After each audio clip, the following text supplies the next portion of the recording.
in 1998,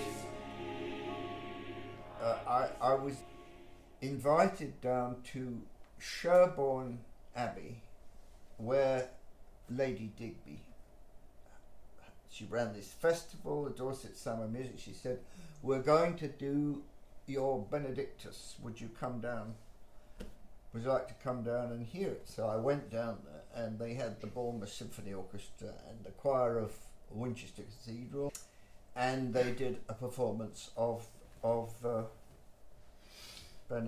Benedictus. And Lady Digby at the end, she just loved this. There's a viola solo. It starts with a viola solo and it ends with a viola solo. And she said, "I just love this work and I love this solo viola part."